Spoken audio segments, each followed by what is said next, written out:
Namaskar and welcome to another bright edition of the special roundtable we have for you right here on DD Sports. This is on the sidelines of the 37th National Games, which are happening right now as we speak in Goa. It's been a thrilling few days, the last couple of weeks, in which we've seen athletes from multi-discipline sport enthrall the audience and everybody around the country as India is on its quest to become the next sporting superpower. That's the housing question, which we're going to talk about and discuss with a fine panel of gentlemen. And that's the reason we have this fabulous roundtable.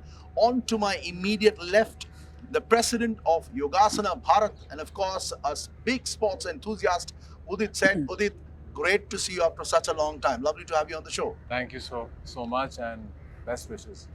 All right. Of course, Udit is not the only person who will be out here. He'll have three more very special gentlemen for company. On to my immediate right, you can see Mr. Amitabh Sharma, who's the chairman of the Games Technical and Conduct Committee of the 37th National Games, and of course, a member of the Executive Council of the IOA.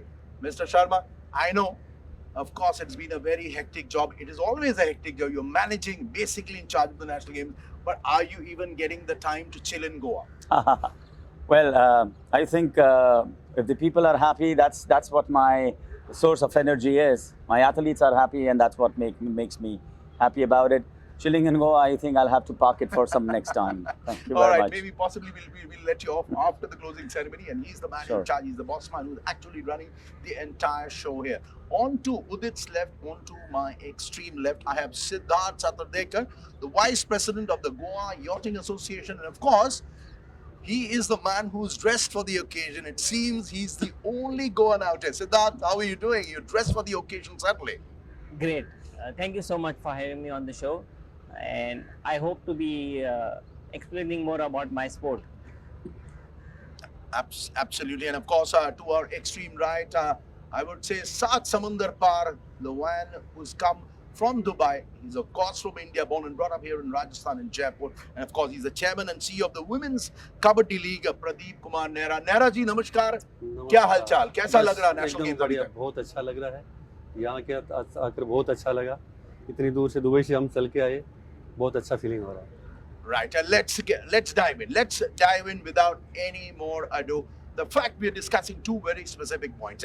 India has started its push to be the next sporting superpower, and this comes on the back of a fabulous achievement by the Indian athletes, or Team India, as we are calling them, at the Asian Games, which recently concluded in Hangzhou, China.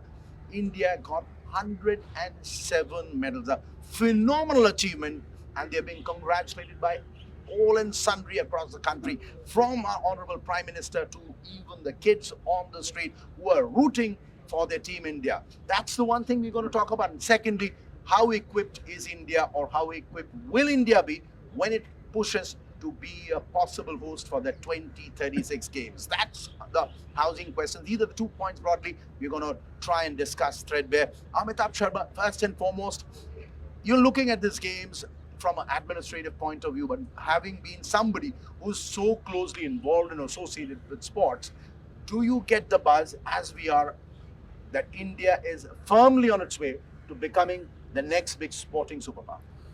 Absolutely. We believe that India is already embarked the spacecrafts to be the sporting superpower. And very soon, you would see the change in dynamics which is happening in the sporting ecosystem. And India is going to be a nation to reckon with. And I endorse this fact, as you just mentioned, 107 medals in the Asian Games Hall. That was a stupendous job done by our athletes. Look at here, we are sitting here in Goa, the 37 National Games, 10,146 athlete registrations. And these athletes have participated in various events. So we have a total sports registration of 11,134, which is phenomenal. 43 sports participating in the 37 National Games program. It's right here. So for us, we are not only a big nation with big numbers, we are now going to be making ourselves known to be a nation with a bag of big medals in its tally in all these sporting events to come ahead. Of course, and just taking on with the numbers you rattled off, because Mr. Sharma here is fabulous with his numbers. He's got all the numbers at his fingertips. 10,000 plus athletes, 43 disciplines. I mean, for a moment, let's just all of us take a deep breath. Forget about the headline. This is the national games. 10,000 plus athletes. That's the, I would say, the magnitude of an Asian Games type event itself. Absolutely. And this is happening in Goa. Who would have thought about this 10 or even 5 years ago? Absolutely, absolutely. And this is specifically, I would say, the new change in the ecosystem of the sporting ecosystem. It's always been there. We always believed in our energy. We always believed in the athletes. It was just to give them the right platform. My thanks to the government of Goa for having, given their full-fledged support and making this happen. The government of India, I would say, with the programs which are there on various schemes, the top scheme that has helped our athletes immensely, and that is where we now see the change in dynamics. We see in these athletes also another thing which I like to tell you on camera is that we have, look at the gender equality, we have close to 47% of female athletes who have participated here. So it shows and it proves a lot about the entire schemes that the government has rolled out. Right. Plus, you would also be very, very happy to know that the athletes who have been participating have been from the hinterlands. And even, for example, we've seen some real changes. Squash the other day for women was a girl who was from Goa and not from a great metropolis city. So we see the dynamics changing, and I think that's a very positive sign. Absolutely. The times, they are changing. It's blowing in the wind. Yep. You can remember the very old song. Coming back to this, once upon a time, of course, things have changed and they've changed for a fair bit of time. Once upon a time, Indian sport, barring cricket, used to survive just on legend, tales of folklore and legend. Tales of Dhyan Chand having a fabulous stick, dazzling the entire world at the Olympics, multiple times winner. Yeah, you used to hear and read of tales of Dhyan Chand and his magical statue with the hockey stick way back in Austria, P.T. Usha, Milkha Singh. But now, we somehow feel, even the media feels, the spectators, there's the buzz about India whenever it's going for a multi-sport competition, that we are not here to participate. We are here to stay, we are here to win. It's like we have the feeling, the walk of champions, that has started. So I think that it's important to really take a leaf out of what Amitabh ji said. The entire program, when it comes to developing of athletes, instilling confidence in them, giving them exposure on global tournaments, hosting tournaments in India. Right. That makes all the difference because they now know what it takes to lose and then to win. Yeah. And there's no loser here. You're always learning something or the other. And also the government of India has taken great pride, effort, concentration to actually also promote Indian sport. Yeah. So the entire ecosystem that we have is not only now reliant on sports which we have inherited, but sports which we have grown up with. So a larger contingent of coaches, athletes, male and female, have come onto the forefront. So I think this is making a big change. Social media in itself has become a big driver because now each and everyone can also blow their own whistle, Right. talk about what they're doing, how they're training. And I think that with the media and the confidence is something that is really changing Indian sport. Absolutely. And things are changing. Siddharth, how's it going for yachting, if I might ask? For a lot of people, even for the audience who are watching this, they might be accustomed to and know the rules, even know the basics of multi-level sports. But for something like yachting, your sport, this sport, where does it come? Where does it see itself as India is driving forward on its quest to dominate world sport? Yeah. So yachting has always been on the back foot for many decades, but last Olympics we had 4 sailors who qualified at the yachting event. Right. At the recently concluded Asian Games, out of our contingent of 16 sailors, we had 3 medalists and we had 3 sailors in 4th spot. So we could have actually had 50% medal winners from our whole contingent. So I think yachting has come a long way. The grassroots level is growing. one aspect which has held yachting always back is the cost of equipment. The cost of equipment, unlike other sports, is large. Access to water becomes a huge problem. Infrastructure is a problem. But a lot of state associations, a lot of clubs are now taking the initiative, putting in money for infrastructure, for equipment. For example, for this event itself, Right. government has put in a lot of money for infrastructure and equipment, which will go, I think, for the next 8-10 years as legacy. So this event itself, Goa is expecting around 4 medals from yachting out of the 7 events, and I think this whole hype about the sport, the yachting, is going to pull in more children into the sport. And like I keep telling people, yachting is a sport, is a lifestyle sport. Yeah. Don't just push your kids into it. Get into it yourself. Me, for example, I came into yachting as an administrator. So you know your sport, and you're now an administrator. That seems to be one of the big changes Indian sport is witnessing. Go on. Yes, and so when I came in, it was difficult to take time away from family. And in Goa, we believe, in enjoying every aspect of your life, your food, your drinks, and your family time. So I got my family involved as well. So before COVID, my full family used to come out Saturday and Sunday. We used to be in Hawaii Beach enjoying our windsurfing. So I encourage all of you all, and there is no age to get into yachting. I was coming to that because a lot of times in whatever sport we get, it's a young man's game. Of course, everything is a young man's game, but possibly a sport, we can't really say it's a young man's game. It can be a middle-aged man's game Absolutely, absolutely. Since we have various categories, you can do yachting on a competitive or let us say club level till you're 70. In the recently concluded Olympics, there was a 56-year-old who won a Right. medal in sailing. too. Right. So there you go. Absolutely. And this discussion obviously taking on from where Siddharth finished. Pradeep ji, Nehra ji, you've embarked on a very different sort of journey. Kabaddi, as we all know, as far as television numbers, just television numbers, second most popular sport in India after cricket. Just Yes. television numbers. But now you are coming up with the women's Kabaddi League. Where do you aim to, number one, project the sport? Secondly, how are you going to bring in the women? Because while we talk a lot about sport and the government is doing everything, officials are doing, federations are doing, but it also takes a lot because society is not so kind always to people who want to embark on sport. That's where special people like you come in. आप कैसे ये बदलाव लाना चाहते हो? देखो, ये जो कबड्डी का जो गेम है, ये एक यानी गांव का गेम है और जो इंडिया में बहुत पुराने टाइम से खेला जाता था, लेकिन धीरे धीरे ये पहले लुप्त हो गया था। फिर जो अपना प्रो कबड्डी स्टार्ट किया, फिर ये बहुत ग्रोथ करने लगा। लेकिन फिर भी अपने जो महिलाओं के लिए कुछ भी नहीं था, जो बच्चे जो खेलना चाह रही थी उनके लिए कोई अच्छा प्लेटफॉर्म नहीं था और उनको अच्छे कोचेज नहीं थे, ट्रेनिंग नहीं मिल पा रही थी। और जो अपना फैमिली है, तो कोई भी फैमिली होती है वो बच्चों को खेलने के लिए बाहर नहीं भेजना चाह रही थी।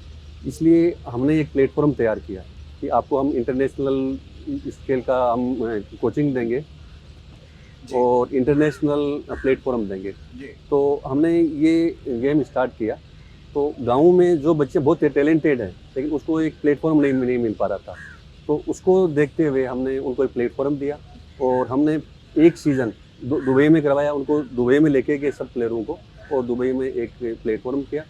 हमने उनके लिए फ्री कोचिंग क्लास भी स्टार्ट कर रखी है। जिनके पास में कोचिंग लेने के लिए कोई फंड नहीं है और नहीं है, तो वो भी हम ही करवा रहे हैं उनसे फ्री ऑफ कॉस्ट। तो ये हमारी प्लानिंग है। जो अपने इंडिया गवर्नमेंट है, स्टेट गवर्नमेंट है, वो भी इसमें आगे बढ़ना चाहते हैं, भाई स्पोर्ट्स को बहुत बढ़ाएं। तो जैसे सब लोग बता ही रहे थे कि अब की बार कितने अपने गोल्ड मेडलिस्ट आए हैं और हैं, लेकिन अकेली गवर्नमेंट कुछ नहीं कर सकती, तो सब लोग अपन मिल के करेंगे तभी अपन आगे बढ़ पाएंगे। तो वो सोच के ही हमने क्या कि गवर्नमेंट ने की जो सोच थी उसमें हम ही साथ ही जुड़ गए और ये प्लेटफॉर्म स्टार्ट किया। Absolutely. And Abhita, I was just coming to this point that most of the times when they talk about, developing new sport, giving it the sort of push, of course, the money is needed, financial support is needed, the government backing is needed. But when we look west, when we look at Eastern European countries who do well in so many disciplines, even the Americans, Russians, Chinese, it's not just the government, it's the private sector which also comes in. Do you believe the time has now come? The government is doing every bit to provide as much support, but do you believe the time has now come for the private sector perhaps to come out of its shell? Of course, we know as far as television TRP is concerned, what is the number one sport? But maybe they should come out of their shell and start backing certain sport like the way Mr. Nehra is doing. Absolutely. So, as you very rightly said earlier, that India has always been a very cricket frenzy nation. Now, with this change and this transformation which is happening, and as I mentioned, when you see that sports are going into the hinterland, 1.4 billion people of our great nation, the outreach has now started making the corporate sector compelled to kind of adopt sports and take it up as a major activity.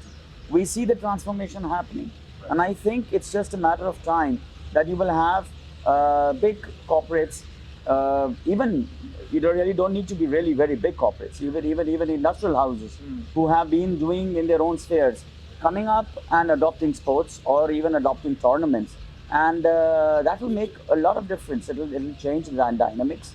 It'll give more avenues. It'll give more opportunities to the athletes.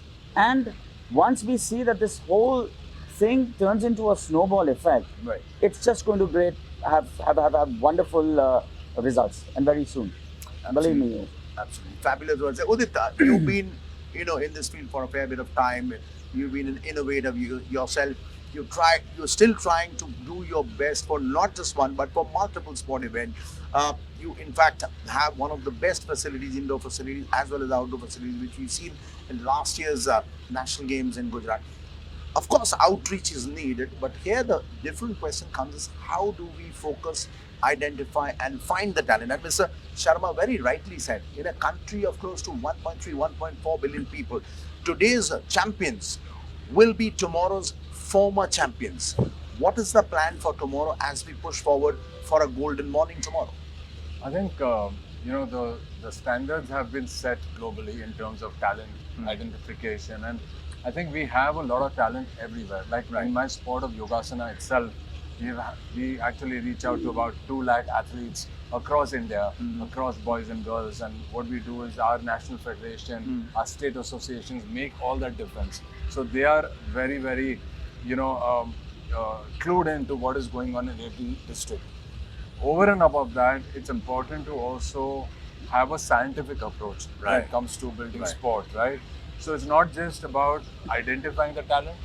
You need to send some, buses which do that analysis of your physiology. You can tell them where they can actually, participate in which sport and excel. Then you need to take them and house them. You need to nurture them, give them the right kind of nutrition, which is very important. I think sport is not about just skill and stamina and strength, but it's about 80% is what you eat and how you actually manage yourself with your sleep cycles, etc. So I think that's now coming into prominence, and a lot of that is thanks to media, thanks to the coaches, and I think the Sports Authority of India, the state governments are all working towards that, getting that talent in. But I think the biggest and the largest, I would say, aggregator of that talent will be competition structures. Right. And I think we have a whiff of that through the Khelo India Games, the Khelo India University Games. Yeah. And I think that platform can become bigger and bigger. In Gujarat itself, we have something called the Khel Mahakumbh, where we have about 60 lakh athletes performing across 10 decades of age variation. So it's very important to have these competition structures, because the more you have and the more the talent plays, the more you will know how good or bad they are against each other and also for their own self. So I think it's a combination of things, and I think as you asked a question earlier on, it's just not the coaches or the federation or the associations or the government. I think it's time that corporates come in. Corporates have come in mega sports in a big way. They're doing a lot of things in CSR, and I think it's time that we actually encourage them and give that return to them to actually nurture even more athletes and talent coming up from the ground up. Absolutely. Just coming back to you, Mr. Sharma, since you knocked off on this point, which I actually took forward to, that he's talking about the complete metrics. The complete metrics has to be there for not only finding an athlete, nurturing and developing. Now, gone are the days. I mean, we've heard, we've read in books, stories, and watched films. There are cases like Kip Keino, the legendary long distance runner. How he became the legendary long distance runner? He used to practice running barefoot against a speeding locomotive. Right? We've read, heard, and watched, movies, possibly videos of PT Usha.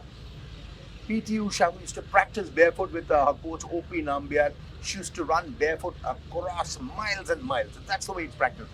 But the world has changed now. Of course, there's place for talent, but now there has to be a far more systemic approach.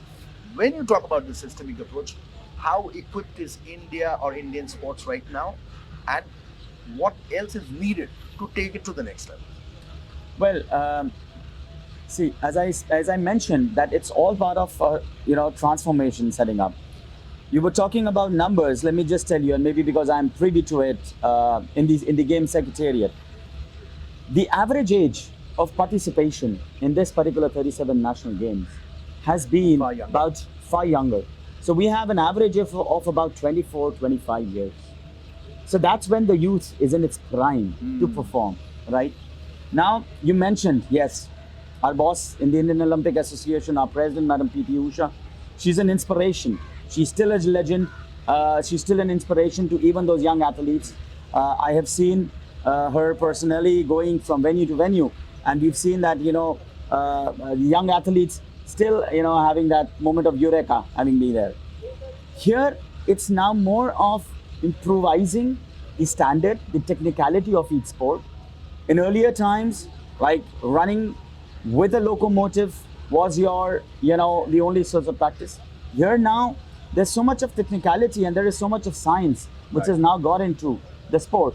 And I am so happy to see that all the federations and most of the federations, they have kind of clinged on to and latched onto the scientific sporting arena. They have clinged on to making an approach to kind of train the athletes in a structured way, in a scientific way.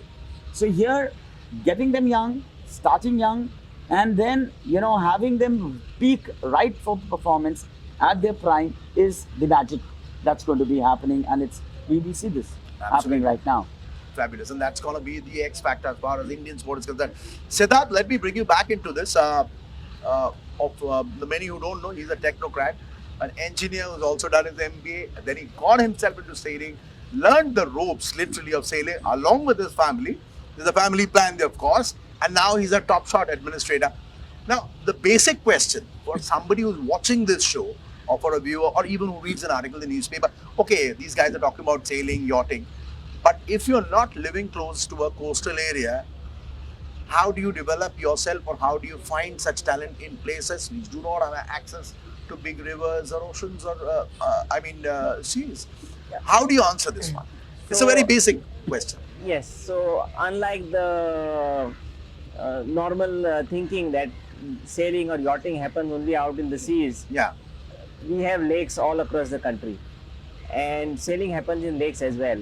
So in fact, in our YI program, we have something called as ocean racing, ocean sailing, and we also have flat water sailing or lake sailing. So I can give examples, Madhya Pradesh has produced one of the silver medalists at the Asian Games, Neha Thakur. We have Hyderabad, though the lake was once, like a wastewater lake, but they have cleaned up the lake, Hussain Sagar.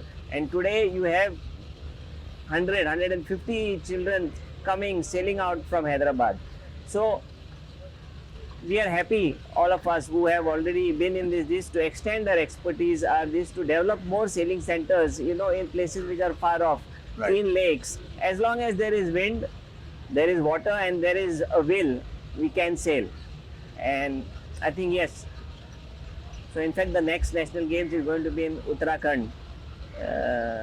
And we're happy to try and explore, areas there so that we have sailing. In fact, this year, Amitabh ji has been very kind. We have made a comeback after the Kerala National Games, yachting, sailing, and we had 7 events And the last national games, we had just 2 events. So, we are already growing. The fact that this has not yet been an editorial in any newspaper, and any of us have read, that here we have an Asian Games medalist from Madhya Pradesh, doesn't have really access to the sea, but only to a lake or a couple of them. That itself calls for the change in the mindset, which we are also looking at. Nehra ji, एक बात बताइए, you've got this big tournament which you organized in Dubai. You have now plans of conducting this league in India. लेकिन ये sport को आप आगे कैसे लेना चाहोगे? What are the plans? क्योंकि भारत का प्रदर्शन, if we look at the Asian Games, has been very good. We can't say satisfactory. It's been absolutely brilliant, both men and women. Talking about the women, how do you take this forward? ये बताइए, why will I not call it just another league? What is it that you will be doing different? देखो, अभी जो कबड्डी की जो federation है वो active नहीं है अभी इंडिया के अंदर, जो IKF AKFI वो एक्टिव नहीं है। फिर भी हमने क्या कि एक ये सोच के भाई ये इलेक्शन इनका होना बाकी है, लेकिन 4 महीने 5 महीने के 1-2-3 साल से हम यही सुनते आ रहे हैं ये होगा, लेकिन फिर भी हमने ये रिस्क लिया कि कोई बात नहीं, हम प्लेयर्स को खिलाना चाहते हैं। तो हम क्या कि पिछली बार जो हमने किया तब किसी भी फेडरेशन से और से हमने कोई भी हेल्प नहीं ली, और अभी हम स्पोर्ट्स मिनिस्ट्री से और जो अपना खेलो इंडिया है, फिट भारत है, जो भी अपने जो गवर्नमेंट्स हैं, ये कई अलग अलग जो स्कीम बना रखी है, उनका हम सहयोग लेके और इसको आगे बढ़ाना चाहते हैं। और फिट इंडिया भी तभी चलेगी जब प्लेयर खेलेंगे। तो अब फेडरेशन का इलेक्शन 1 महीने में हो सकता है, 5 महीने में हो सकता है, अभी तक कुछ भी इसका डिसाइडेड नहीं है। तो वो देखते हुए हमने क्या कि प्लेयर्स को ट्रेनिंग ऑलरेडी हमारी पिछले 2 साल से हमने स्टार्ट कर रखी थी। पहले हम वेट कर रहे थे कि फेडरेशन एक्टिव हो जाए, उसके बाद में हम स्टार्ट करेंगे, लेकिन एक्टिव नहीं हुई। तो पिछले जून के अंदर हमने दुबई में ये इवेंट करवाया। अभी ऑलरेडी हमने फिट इंडिया के अंदर और स्पोर्ट्स अथॉरिटी ऑफ इंडिया के अंदर हमने अप्लाई किया है ये। और अब जो भी प्लेयर्स हैं जो नेशनल खेलते हैं, इंटरनेशनल खेलते हैं, तो उनको सबको हम इनवाइट कर रहे हैं। और कुछ प्लेयर ऐसे होते हैं कि वो खेलने में बहुत ही अच्छे होते हैं, लेकिन उनको एक प्लेटफॉर्म नहीं मिल पाता है, उसको भी हम आगे लेके आ रहे हैं। उनको हम खुद से ट्रेनिंग दे रहे हैं, क्योंकि पहले हम हर स्टेट में अलग अलग जाके, जैसे MP, गुजरात, हरियाणा, राजस्थान, कोलकाता, हर जगह हमारी टीम जाती है। वो जाके वो कैंप लगाते हैं, उसमें से प्लेयर हम सेलेक्ट करते हैं, कौन इसके अंदर एक्टिव है, कौन खेलना चाहता है, उसको हम लेते हैं और उनको ट्रेनिंग देते हैं। ट्रेनिंग देके और हम उनको पूरा हमारी तरफ से पूरा सहयोग करते हैं। उनको जो जैसे अभी उदी साहब बोल रहे थे खाने के लिए, प्रोटीन के लिए, तो उनका जो खाने का, प्रोटीन का, वो सब हम ध्यान देते हैं। भाई उनको खाने में क्या मिलना चाहिए, तो वो पूरी चीज़ देख के और हम उसको आगे लेके जाना चाहते हैं। और अभी हमने कबड्डी से स्टार्ट किया है, फिर आगे हम और भी इसमें एक्टिविटी जोड़ना चाहते हैं, लेकिन फिलहाल इसको हम आगे बढ़ा के और फिर आगे हम करना चाहते हैं, आगे बढ़ना चाहते हैं। And possibly that's the way forward. Of course, Mr. Nehra, the way he's promising a very holistic approach to the way he wants to develop not only the league but also the game, which will benefit the new generation of women kabaddi players who are going to one day certainly adorn the India crest when they turn up for India in the national colours. Amitabh, coming back now, changing tack a little bit, we talk about being a superpower, the next superpower. We've heard everything. We're going to discuss this for years possibly till we actually get there. But now the next big thing, the big elephant in the room is, are we ready for 2036 to be Olympic hosts? If we bid and we do win, that's a different question. Once we do, standing now in 2023, of course, I'm not going to ask you what we are going to do 13 years later, but you think India is on the right track. When time comes, when the time will come, or rather as they say, when kingdom comes, India will be on track to be perfect host for 2036 Olympics. I absolutely agree, and I absolutely believe that India would and can be the perfect host for games of the Olympic magnitude. And why not? If you look at the entire sporting diaspora for India, we've seen it. We are sitting at the 37 national games. We see big numbers. We know we can organize it. We have right now, you have the Cricket World Cup, which is happening. We've been doing tournaments, we've been organizing the World Cup. And why not? 2036 is not very far away. And I think we have the aptitude, we have the bandwidth to really show the world and excel in it. We just had an IOC Congress in Mumbai just last month. Right. And we were talking about how AI is going to play a major role in the upcoming Olympic edition in 2028 in Las Vegas. Sorry, in Los Angeles. Yeah. In LA. Now, when we talk about development and when we talk about technology coming into the sport, as I just mentioned, I think India is an absolute powerhouse for taking up any kind of challenge. When we talk about AI, we know the contribution that Indian engineers and the brains have given to the AI world. Artificial intelligence, technology, we have it all. And 2036, absolutely, I think we are going to be the perfect place for sure. Absolutely. You know, once upon a time, I must tell you this, Amitabh, in Indian sport, when it came to discussing Indian sport, we used to say, everybody used to say, we learned from our elders that nostalgia sells, nostalgia is gold. The times have changed so much. Of course, nostalgia has its place, it retains its place. Yeah. But the future now sells. It's the future which people are more interested in. It brings up some riveting conversations. We can go on and on. We're actually running out of time because I have to let these gentlemen go and get back to the national games. Remember what I told you? We are doing this on the sidelines of the 37 national games. Let me get to the president of Yogasana Bharat. I'm sure he's gonna do some yogasana after he gets away from this schedule because he's also having a very hectic time. Udit, 2036, as Amitabh beautifully explained, who knows? But of course, India looks very, very positive. The nature and perhaps the quantum of events which we are already handling does give us a big step forward. But what more needs to be done? What's the way forward for you very quickly? So from a yogasan perspective, I think we have a mountain to climb. We have a fantastic federation. We have a great amount of office bearers which are working very hard. And I think that what we want to do is to climb the Commonwealth Games, the Asian Games, the Youth Olympics and the Olympics. And I think we are working very closely with the government of India. Right. If you see any other country which has put their sport into the Olympics, they have done well in that sport. For example, Taekwondo, Wushu, Sepak Takraw, so on and so forth. And I think Yogasan is India ka sport. We are very excited that we will create so many categories over there like you have in swimming. We have weight categories, etc. So we are all planning intricately that Yogasana as a sport not only will become an Olympic sport over a period of 10 years, we've integrated electronic scoring system, AI platforms behind it so that we can judge and also create better asanas. So we have taken the sport digital, we put in a great education platform, and our aspiration is that 50% of India's medals in the Olympics will come from Yogasana as a sport. And that's the way that we are thinking. I'm very excited and my athletes are very excited. Absolutely. So are we. Of course, we're completely out of time. We've come, unfortunately, to the end of this discussion, but this is just one of many forward. Keep your eyes here on DD Sports. This is part of this very special round table on the sidelines of the 37 national games. Siddharth Satardekar, Udit Seth, Amitabh Sharma, and of course Pradeep Nehra. Thank you very, very much for making this a very wonderful and stimulating discussion, because this is one place where we anchors get to learn so much more from the people who are doing it out there on the ground. These are the men who have the best experience. And let's leave you with one final message, that it is the time to move forward for Team India. Come 2036, possibly you will hear the loudest, the biggest resounding roar from Bharatvarsh. On that note, thanks for watching. Goodbye and take care.